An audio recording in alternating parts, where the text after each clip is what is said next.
Hər birinizi salamlayıram. Xoş gördük, əziz və dəyərli kanal izləyiciləri, əziz şagirdlər.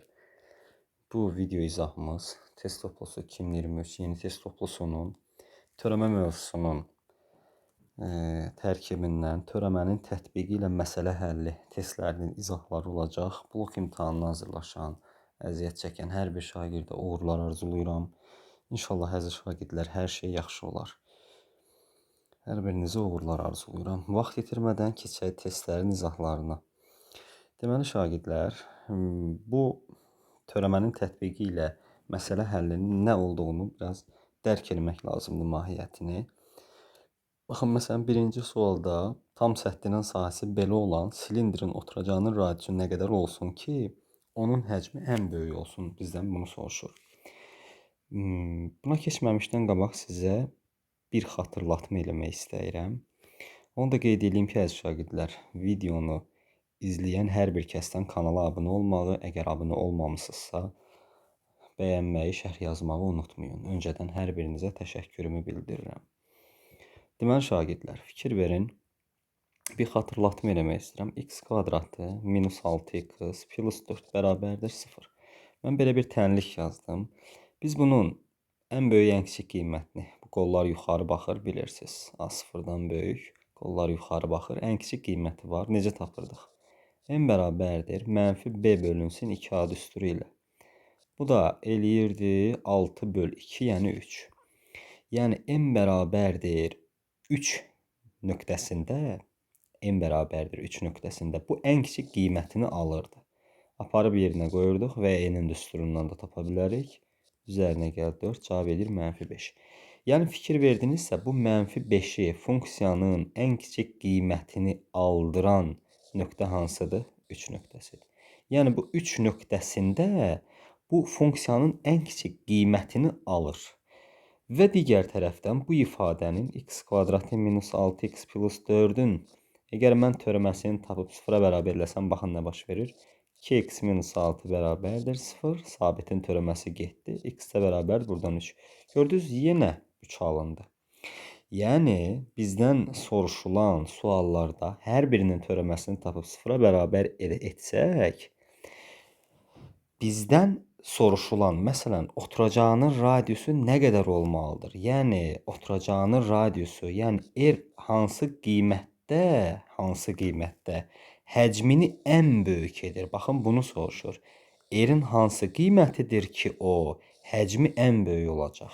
Yəni, burada funksiyanın hansı qiymətində funksiyanın ən kiçik qiyməti mənfi 5 olacaq? Yəni, görürsünüz, 3 qiymətində. Yəni, bunun törəməsinin 0-a bərabər olduğu qiymətində. Yəni, biz də bütün bu suallara bu nöqteyi nəzərdən yanaşmalıyıq. Sizə qısa bir xatırlatma elədim ki, nəyin hardan gəldiyini və niyə törəmənin tapıldığını başa düşə bilərsiniz. İndi burada birinci sualda deyir, tam səthinin sahəsi belə olan silindrin. Silindrin tam səthinin sahəsi bilirik ki, S yan, yəni 2πrh üstəgəl 2s oturacaq, yəni 2πr kvadratı düsturundan tapılır. Bərabərdir 24 pi-yə. Buradan nə alınır? Buradan alınır ki, mən 2 pi r-i mötərizə xaricinə keçirsəm, 2 pi r-i keçirsəm, qalacaq h üstəgəl r. Bərabərdir 24 pi-yə. 2 pi r-i mötərizə xaricinə çıxarmışam. Buradan ixtisarımı etsəm, RH plus R kvadratı bərabərdir 12-yə.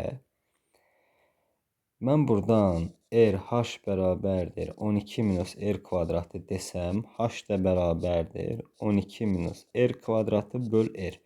Baxın, mən buradan H-ı ona görə tapıram ki, niyə R-i tapmıram, H-ı tapıram? Çünki radius nə qədər olsun deyir. Yəni, mən radiusu axtarıram. Yəni, radiusun hansı qiymətidir ki, həcmi ən böyük edəcək?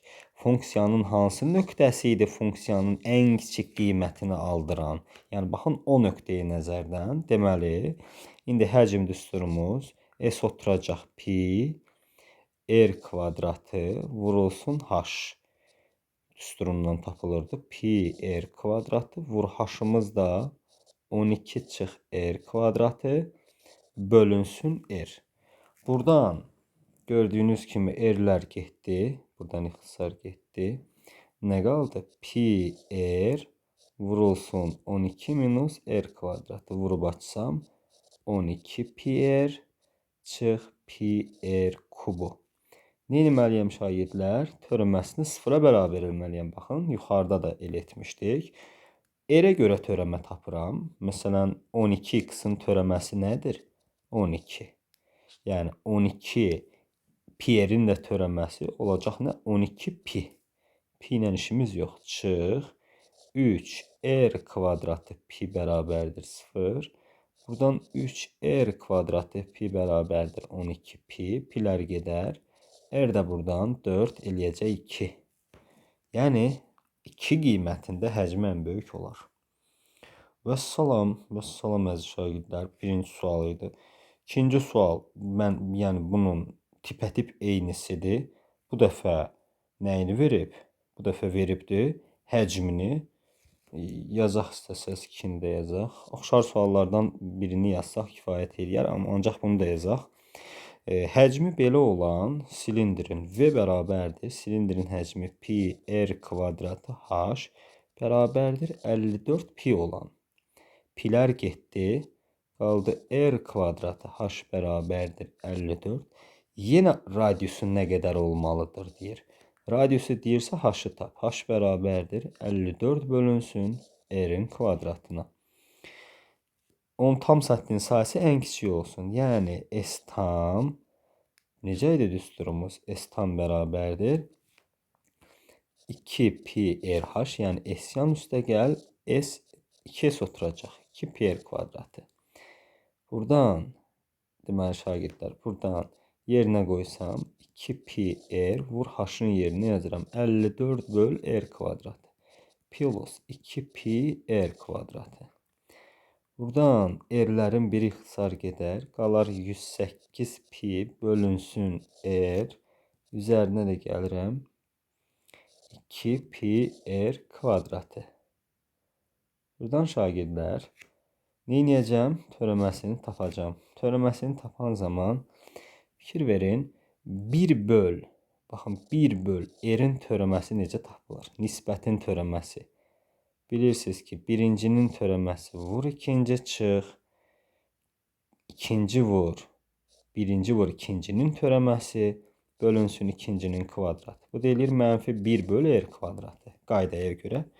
İndi bunun da törəməsi 108 pi ilə işimiz yoxdur. Olur mənfi 108 pi böl r kvadratı. Üzərinə gəl. R kvadratının törəməsi 4r'di. 2'ye də vurdum. Daha doğrusu 2r'di. Elədi 4 pi r düzdür. Bərabərdir 0. İndi buradan sağa keçirsəm 4 pi r bərabərdir. Sağa getsə 108 pi bölünsün r kvadratı. Pilər getdi. Çarpaz vursam 4r kubu bərabərdir 108. Buradan da şagirdlər r bərabərdir. Kubu bərabərdir 27. R də bərabərdir 3. Yəni 3 qiymətində. Növbəti. Üçüncü sual. 3, 4 eynidir. Birini işləyək. Deyir ki, 48 ədədini elə 2 müsbət ədədin cəmi şəklində göstərin ki, biri x olsa, digəri olacaq 48 çıx x. Çünki cəmi 48 olmalıdır. Onlardan birinin kubu ilə, yəni bunun kubu ilə digərinin kvadratı cəmi ən kiçik olsun. Yəni ən kiçik olmalı üçün. Nə edərəm? Törəməsi bərabər 0. Bunun törəməsi 3x kvadratı. Bunun törəməsi, baxın, 48 çıx x kvadratının törəməsi 2 keçir qarşıya, 48 çıx x üstü 1 vahid azalır və içərinin törəməsi mənfi 1 qabağa vurulur. O zaman mən bunu belə yaza bilirəmmi? Bu formada. Çıxılsın 2, 2. 48 çıxılsın x bərabərdir 0-a. Baxın, bunu gətirib yerinə yazdım. Bunu pozuram daha. Buradan 3x kvadratı plus 2x minus 96 bərabərdir 0. Bunun diskriminantına baxacağıq. D bərabərdir 4 üstə gəl 12 vur 96 bərabərdir. Bu da edəcək kök altında 1156 çıxacaq 34. x1 bərabərdir mənfi 2 üstə gəl 34, yəni 32, 2 dəfə 3 6. 2 ixtisar 3-də 16. Digəri də 3-də 128-dir. Dördüncü sual eynisidir şagirdlər. Eyni sualdır. 5-ci suala baxıram. 5. Düzgün üçbucaqlı prizmanın, deməli, düzgün üçbucaqlı prizma çəkək.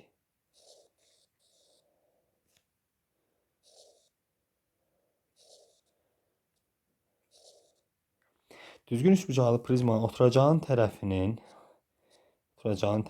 x olsun, çünki düzgündür, bərabər tərəfli üçbucaqdır. Yan üzünün perimetri 12'dir. Burada h''dır. Yan üzünün perimetri. Yan üzləri görürük. Nədir? Düzbucaqlı. Perimetri. İki tərəfini toplayırıq. Vuruq 2. Perimetri verilib 12. Şagirdlər, buradan x üstə gəl h neçə edəcək? 6. İndi deyir mənə oturacağın tərəfinin uzunluğunun, deməli mən nə axtarıram? X axtarıram. Ona görə h-ı tapacağam. H bərabərdir 6 çıx x. Hansı qiymətində həcmi ən böyük olar? Yəni həcmini ən böyük edən tərəf hansıdır? Onu soruşur. Bütün prizmaların həcm düsturu S oturacaq vur h-dır. Vur h. Oturacağı da bərabər tərəfli üçbucaqdır. A kvadratı kök 3 böl 4. Kvadratı kök 3 böl 4 vurulsun h. H-ımız da 6 çıx x-dir. Bunun deməli mən törəməsini bərabər eləməliyəm 0-a. Buradan nə alınır? Vurub açanda 6x kvadratı kök 3 minus x kubu kök 3 böl 4 bərabər eləyəcəm 0-a. Buradan bunun törəməsini tapan zaman şagirdlər, bunun törəməsini tapan zaman nə eləyəcək? 12x kök 3 çıxılsın 3x kvadratı kök 3. 4 sıfırdan ixtisar getdi. Bərabər eləyək 0-a bunu. Buradan 12x kök 3 bərabərdir 3x kvadratı kök 3'ə. Buradan şagirdlər x-lar ixtisar gedir, 1 gedir bundan. Qalır kök 3'lər də gedir. Nə qaldı? 12 bərabərdir 3x, x da buradan 4. Yəni hansı qiymətində? Tərəfin 4 qiymətində həcmi ən böyük olar. 6-cı sual baxaq. Düzgün dördbucaqlı prizmanın yanı. Bəli, eyni sual tərəfin. Bəli, tipə-tip eyni sualdır əziz şagirdlər. Yəni bununla onun 5 ilə 6 bir-birinin bənzər suallarıdır. Bir-birinə bənzər suallardır. Bunu özünüz yaza bilərsiniz artıq. 7-ci suala baxıram. 3 tərəfinin cəmi. Deməli, baxın düzbucaqlıdır bir dənə. Deyir ki, 3 tərəfinin cəmi 2k və sahəsi ən böyük olan düzbucağın perimetrini tap. Deməli, bura x, bura y-dir, bura da x-dir. 3 tərəfinin cəmi olurmu? 2x plus y bərabərdir 2k. Onda buradan siz y-i tapın. 2k minus 2x olsun. Gətirib yerinə yazacağım.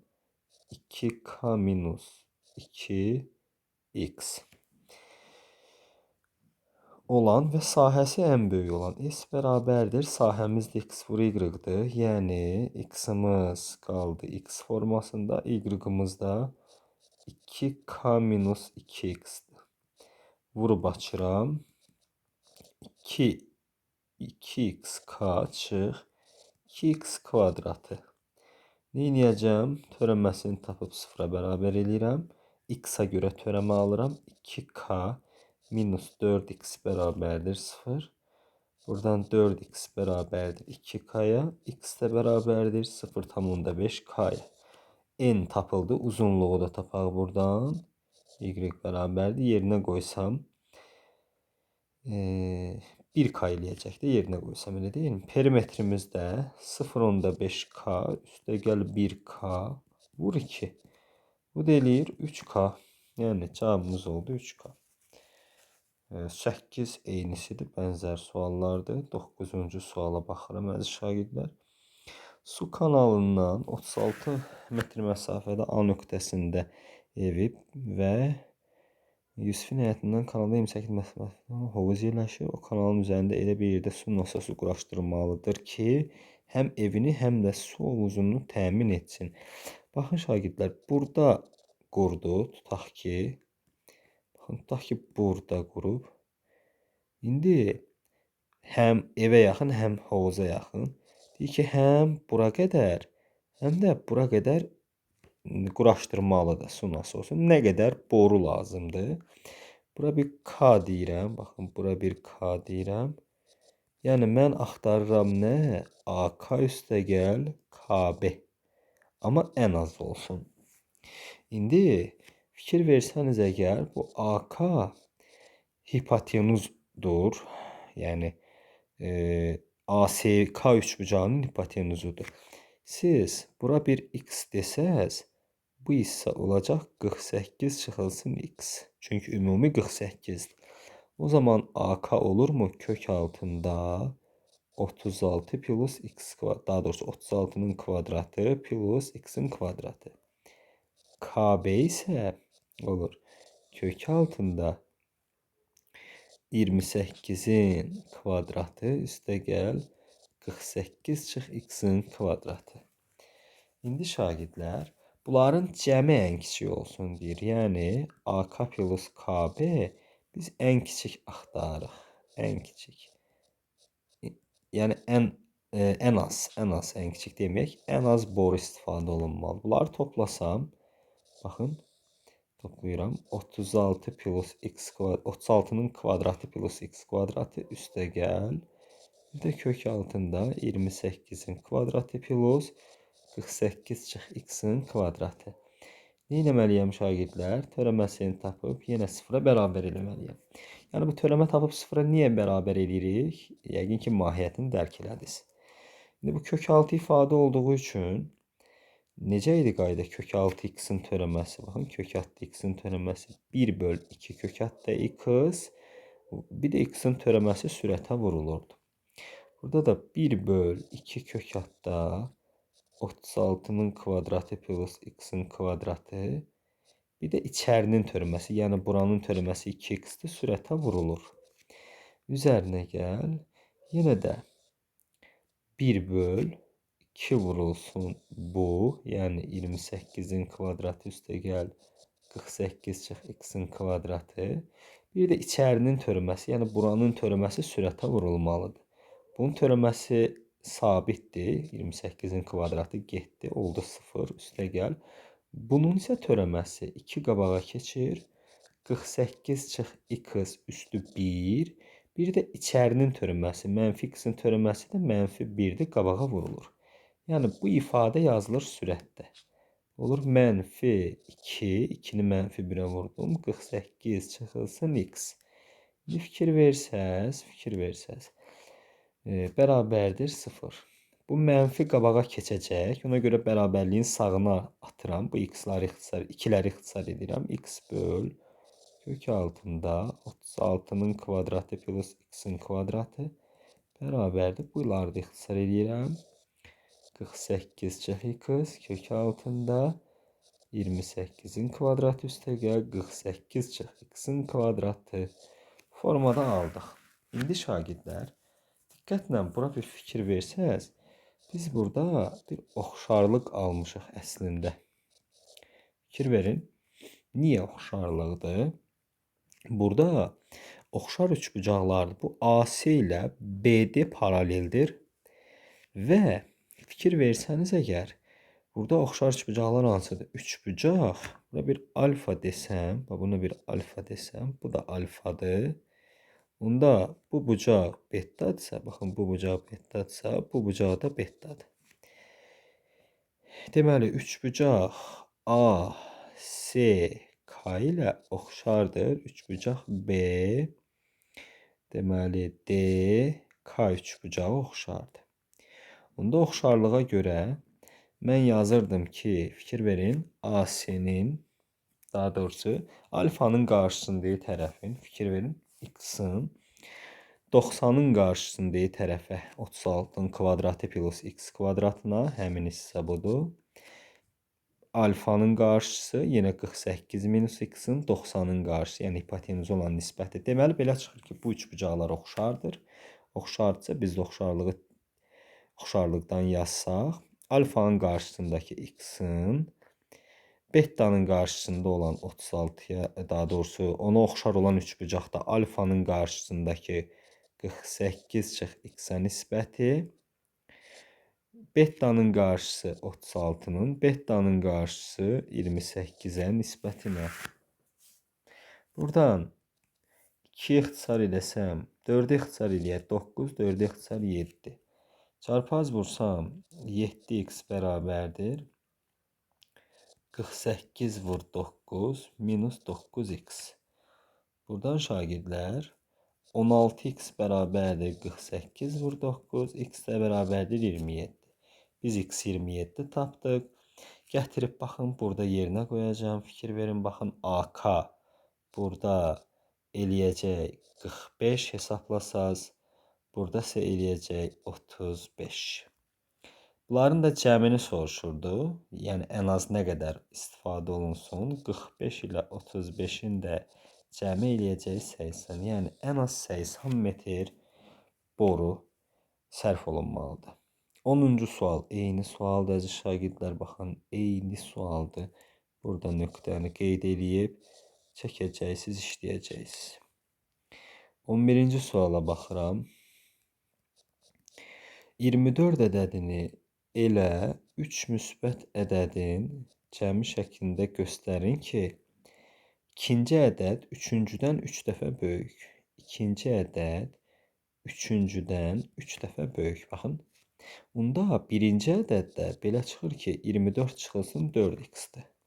Çünki bu üçünün cəmi 24 eləməlidir. Hasilən böyük olsun. Yəni 24 çıx 4x-i. Deyir ki, sizə vurun 3x-a, bir də x-a. Bunu da vurub açsam,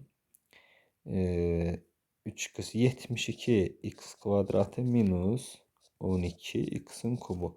Ən kiçik olsun. Törəmə tap 0-a bərabər elə. 144 x çıx 36 x kvadratı. Hər tərəfini x-a bölün. 36 x. X də buradan eləsin 4. Bizdən ən böyük ədədi soruşur. 3 dəfə də 4 ən böyüyü olar 12. 12 nömrəli sual bunun eynisidir əziz şagirdlər. İşləyə bilərsiniz asanlıqla. 13-cü suala baxıram. Deyir ki, bir tərəfi divar olan əkin yerinin divar olmayan tərəfinə məftil çəkilib. Bura məftil çəkilməyibdir deməli. Onda məftil çəkilibdir bura. X üstə gəl, y-ə. Və 60 metrdir. Buradan tez y-ı tapın. 60 çıx 2x olsun. Gətirib yerinə yazaq. 60 çıx 2x. Sahəsi ən çox nə olar? Yəni, S bərabərdir x vur y soruşur. X vurulsun. Y-ın yerinə də 60 çıx 2x yazsam, eləyəcək 60x minus 2x kvadratı. Şagirdlər, bunu törəməyə bərabər 0 yazsaq, x-a görə törəmə 60 minus 4x bərabər 0. X də buradan eləyəcək 15. Deməli, onda n 15-dirsə uzunluqda 30-dur. Bizdən sahə soruşulurdu. Bir-birinə də vursaq eləyər 450. 14-cü sual eynisidir şagirdlər. 15-16 eyni suallardır. Gəlin bu dəfə də 16-ya baxaq istəsəz. Səthinin sahəsi belə olan düzbucaqlı paralelipiped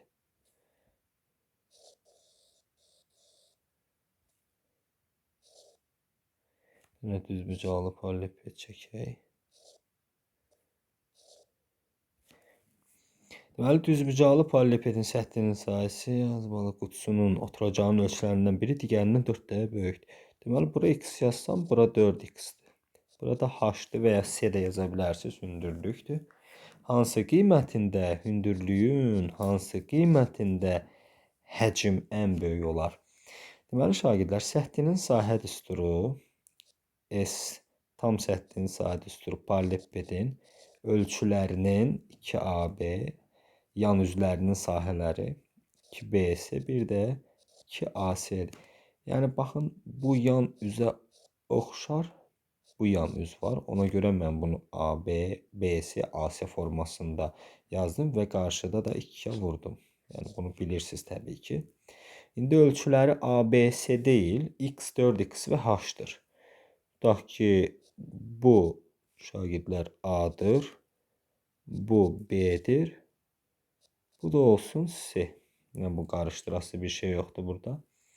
İndi mən gətirib yerinə yazıram. 96 bərabərdir 2 vurulsun XH üstə gəl 4XH, bir də üzərinə gəlirəm AC 4x kvadratı. 2-ni ixtisar eləsəm 48 bərabərdir 5XH plus 4x kvadratı. 5XH bərabərdir 48 çıx 4x kvadratı. Buradan h bərabərdir 48 çıx 4x kvadratı böl 5x. İndi şagirdlər, qutunun hündürlüyünün hansı qiymətdə həcmi ən böyük olar? Həcmi ən böyük olmaq üçün əvvəlcə tərəf tapım, sonra gətirib yerinə qoyacağım. İndi söhbət həcmindən gedir. Paralellepipedin həcmi A vur B vur C'dir. Gətirib yerinə yazsam əgər X vur 4X vur bir də H idi. Bərabərdir. Gətirib yerinə yazsam 4x kvadratı vur H-ın yerinə də 48 minus 4x kvadratı bölünsün 5x. X-ların bir ixtisar getsə qalar belə bir şey. 196, daha doğrusu 4 və 8 32, 192 x minus 16 x'in kubu bölünsün 5. Bunun törəməsini tapıram, bərabər edirəm 0-a. Bu da eləyəcək 192 minus 48 törəmə tapanda x'in kvadratı. 5 də getdi 0-a. Buradan 48x kvadratı bərabərdir 192-yə. X kvadratı bərabərdir 4-ə. X-ə bərabər buradan 2-yə. X 2-dir. Gətirib yerinə qoyub h-ı tapaq. 48 çıx 4, 4 dəvə 4, 16, 2 dəvə də 5, 10. Bu da elədi 32, 3,2. Əziz şagirdlər, cavabımız oldu 3,2. Ən böyük olar. Belə əziz şagirdlər, bütün sualların izahlarını verdim. Bütün də olmasa deyərdim ki, yəni 16 sual var burada. Yəni ümumiyyətlə məsələn 11, 12-nin eynisidir. Yəni 11-in izahını verdim, 12-yə baxıb özünüz asanlıqla onu işləyə biləcəksiniz. Məlumatınız oldu. Çalışdım ki, dərindən izah eləyim bunu sizə. Yəni törəməni niyə 0-a bərabər elədik? Hər dəfə onu bəri başdan izah eləməyə çalışdım. Ümid edirəm ki, hər kəs başa düşdü. Hər biriniz uğurlar arzulayıram əziz şagirdlər. İnşallah hər şey yaxşı olar. Sağ olun.